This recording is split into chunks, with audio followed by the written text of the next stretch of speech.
Hey guys, LegalLockPicker here, and today I want to spend some time exploring warded locks.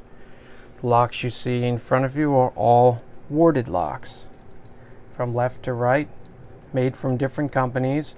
We have Brinks, Ace Hardware, Master Lock, and at the end, Smart Value. Smart Value is a subsidiary of the Home Smart retailers and can be bought and marketed under different names. However, the patent is still from the same company. Today we're going to focus on the Ace Hardware warded padlock. A warded lock is used on many low-value applications and is not as common as their pin tumbler counterpart. They have no pins inside that need to be pushed along a shear line in order to turn and open the lock.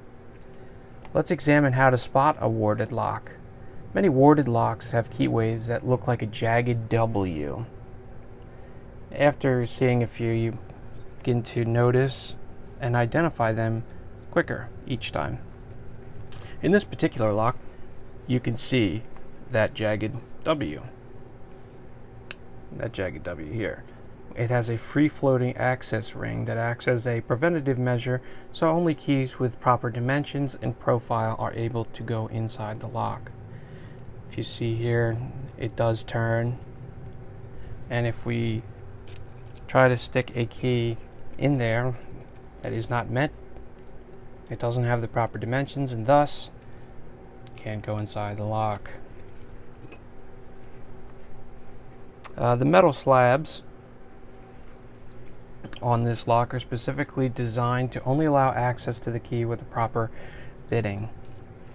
The metal slabs inside here act as wards. They have no moving function. However, if the key isn't cut properly to these wards, the key will thus be unable to rotate. So, if you take a look here at a regular Ace warded lock, you can see that that rotating disc I was talking about that only allows the proper key to go inside. You can see right here. So when you do have the right key, it'll slide right in. Now after the key is inside, there it is. After the key is inside that little mechanism here, it's going to go all the way to the bottom, and it's going to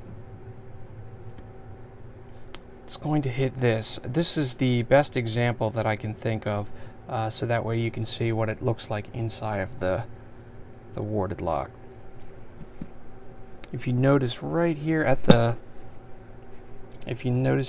bottom, this little looks like a bronze or copper thing here.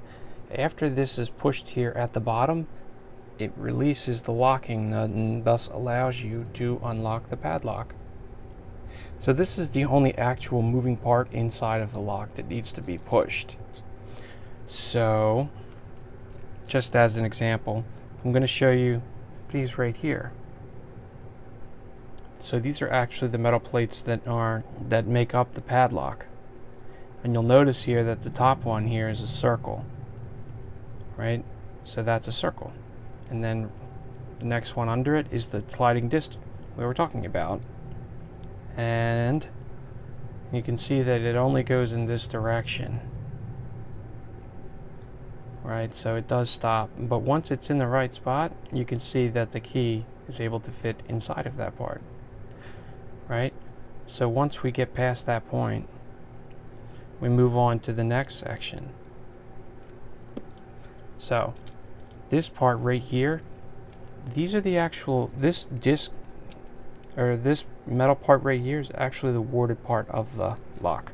So the best example I can give is once the key goes in, if the whole lock were just made of circles, it would be able to drop right in and turn, and it wouldn't be a challenge. So it would just go straight in, turn, unlock.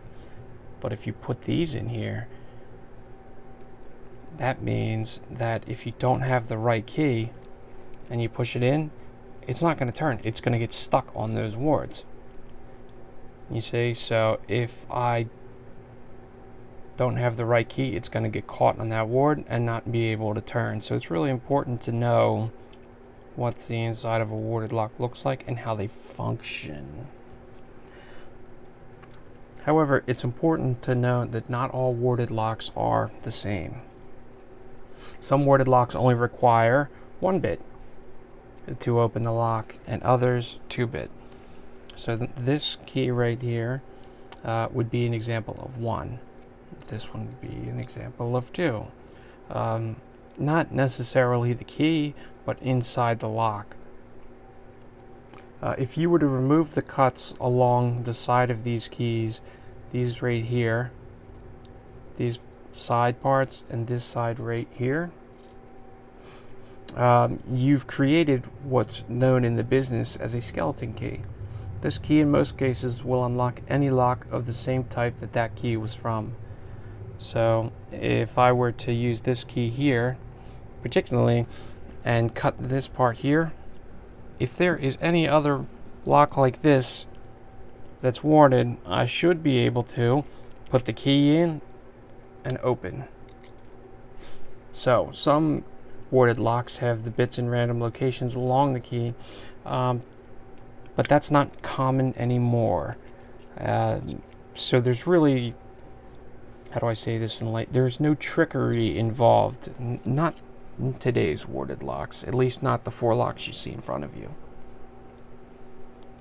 Now, in order to pick a warded lock quickly, efficiently, and economically viable as possible, you should carry a set of skeleton tryout keys. The skeleton keys I'm using are from a SouthOrd MPXS62 kit.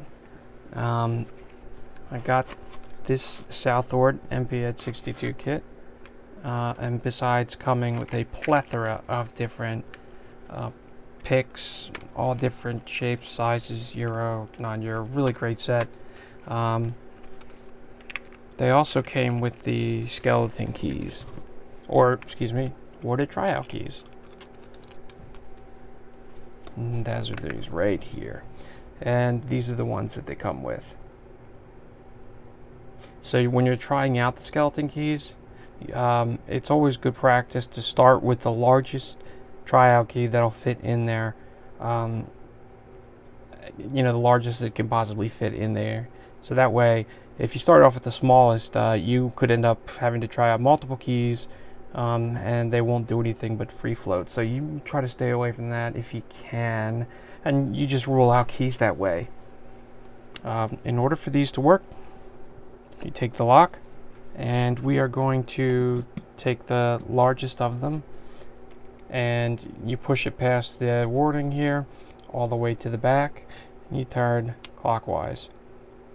Now I just picked the largest of them, put it in here, and voila, the lock open. Let's do that again.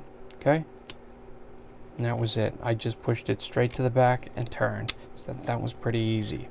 Okay, let's try another one. This is a smaller one.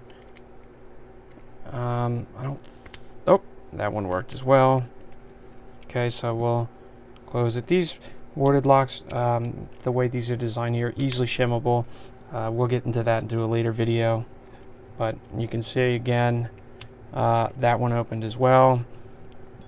So we're going to get to the second to the last of the tryout keys here, and that's this one.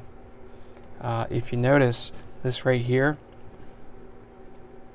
it fits to that perfectly, because the only part of the key that's actually functioning is the tailpiece at the end, this part, and that's why these can work. That's why these work so well, because the only thing that activates it is that piece all the way at the end.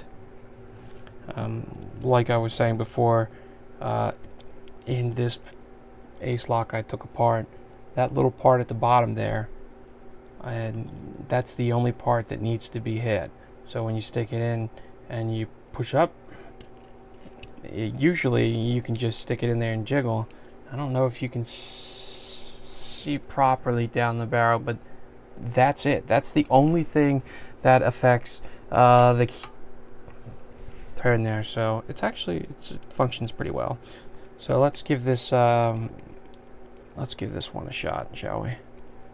I should be able to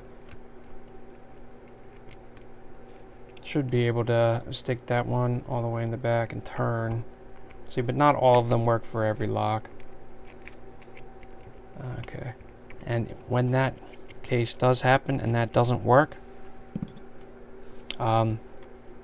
if you remember the dimple flags that you can get from those sites, the ones with the black handles, what I did was I took these, they look like this, I took the black handles off of them, right?